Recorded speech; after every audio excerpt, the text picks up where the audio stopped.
તો નમસ્કાર મિત્રો, આજના આ વિડીયોમાં આપણે બીએ સેમેસ્ટર 1 એમડી 103નું જે પેપર છે કે જે 30/11/2023ના રોજ એમાં અહીંયા આપણે ગુજરાતી, હિસ્ટ્રી, સાયકોલોજી, ઇકોનોમિક્સ અને સંસ્કૃતના મોસ્ટ આઈએમપી જેવા લોંગ ક્વેશ્ચન આપીશું, જે મિત્રો ખૂબ જ 100% આઈએમપી પૂછવાની શક્યતા રહેલી છે.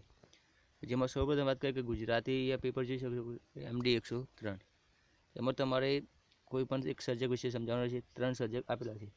તો પહેલો છે જ્યોતિન્દ્ર દવે, બકુલ ત્રિપાઠી અને મિલો. બાકી આ રમણભાઈ નીલકંઠ છે એ તમારે વાંચીને રાખવાનું રહેશે. બીજો ક્વેશ્ચન છે કે પ્રશિષ્ટ ગુજરાતી હાસ્ય રચનાઓ અને સાહિત્ય કૃતિની હાસ્ય રચનાઓનું સમગ્રલક્ષી મૂલ્યાંકન કરો. 13 ગુણની અંદર આ ક્વેશ્ચન પૂછાઈ શકે છે. તેમજ મિત્રો ત્રીજો અને ચોથો ક્વેશ્ચન પણ જોઈશું. સાહિત્ય અને અસ્પષ્ટ હાસ્ય નિબંધ વિશે તમારે નોંધ લખવાની છે. તેમજ અહીંયા તારક મહેતા વાળો પણ ક્વેશ્ચન છે. ઘરની બંને રસલક્ષી સમીક્ષા કરવાની રહેશે. નેક્સ્ટ હવે તમારે ક્વેશ્ચન નંબર 4 આવશે કે સમાનાર્થી અને વિરુદ્ધાર્થી શબ્દો. અહીંયા મિત્રો ગુજરાતીનું પૂરું થયું. હવે આપણે અહીંયા હિસ્ટ્રીની વાત કરીએ કે ઇતિહાસના પેપરની. તો જોઈ શકો છો ગુજરાતનો સાંસ્કૃતિક વારસો એ પેપર હશે. એમાં અહીંયા આપણે જોઈ શકો છો 100 જેટલા એમબી ક્વેશ્ચન આપીશું, એ જ તમારા એક્ઝામમાં પૂછાશે. તો ગુજરાતનો સાંસ્કૃતિક વારસો અને તેનું મહત્ત્વ જણાવવાનું રહેશે. તેમજ ગુજરાતના લોકજીવનને દર્શાવનારા લોકનૃત્ય વિશે તમારે સમજાવવાનું રહેશે. ક્વેશ્ચન નંબર 1ની અંદર ગમે તે પૂછાઈ શકે.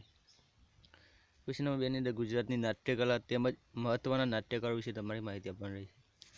ક્વેશ્ચન નંબર 3 ગુજરાતની સંગીત કલા વિશે માહિતી આપવાની રહેશે. તેમજ ચિત્રકલાવાળો પણ ક્વેશ્ચન આવી શકે છે. અને ક્વેશ્ચન નંબર 4ની અંદર ગુજરાતી સાહિત્યની સાહિત્યિક સંસ્થાઓ વિશે જણાવો. આ ક્વેશ્ચન 100% પૂછાતો હોય છે. 13 ગુણની અંદર પૂછાઈ શકે છે.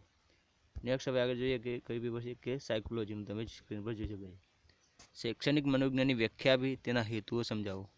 તો આ પણ મિત્રો મોસ્ટ આઈએમપી ક્વેશ્ચન છે. અને અથવામાં એ પણ ક્વેશ્ચન આવી શકે. શૈક્ષણિક મનોવિજ્ઞાનનું કાર્યક્ષેત્ર સમજાવો.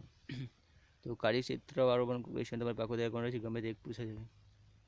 ત્યારબાદ બીજો ક્વેશ્ચન શૈક્ષણિક મનોવિજ્ઞાનની પદ્ધતિઓ જણાવી. ચિકિત્સા અને પ્રશ્નાવલી પદ્ધતિની તમારે ચર્ચા કરવાની છે.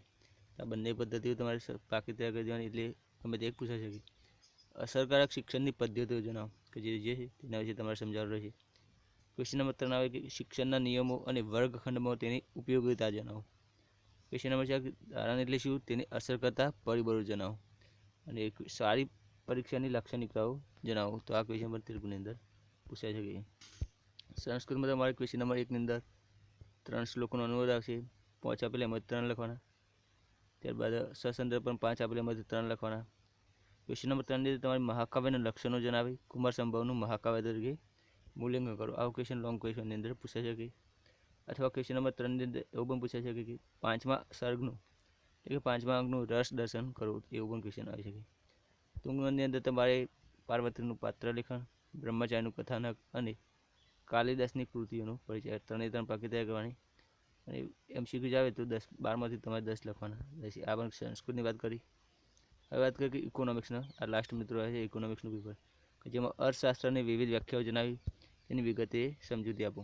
ક્વેશ્ચન નંબર 2ની અંદર આવે કે પુષ્ટિગુણનો અર્થ આપી તેના પ્રકારની ચર્ચા કરો. 13 ગુણની અંદર ક્વેશ્ચન આવી શકે. ઉત્પાદનના સાધન તરીકે જમીન અને મૂડીની ચર્ચા કરો. ક્વેશ્ચન નંબર 3ની અંદર આવે કે શ્રમ વિભાજનનો અર્થ આપી તેના લાભ અને ગેરલાભની ચર્ચા કરો. અને ક્વેશ્ચન નંબર 4ની અંદર નાનાનો અર્થ સમજાવી તેના કાર્યોની ચર્ચા કરો. તો આ મિત્રો વાત કરી આપણે અહીંયા જે ગુજરાતી, ઇતિહાસ, સાયકોલોજી અને ઇકોનોમિક્સ તેમજ સંસ્કૃતના એમડી 103ના મોસ્ટ આઈએમપી લોંગ ક્વેશ્ચન આપ્યા કે જે 30/11/2023ના રોજ તમારે આ પેપર હશે. તો ફ્રેન્ડ્સ, આ વિડીયો તમારા મિત્રો જોઈ પણ જરૂરથી શેર કરી દેજો કે જેથી તેમને પણ એક્ઝામમાં સારા એવા માર્ક્સ આવી શકે.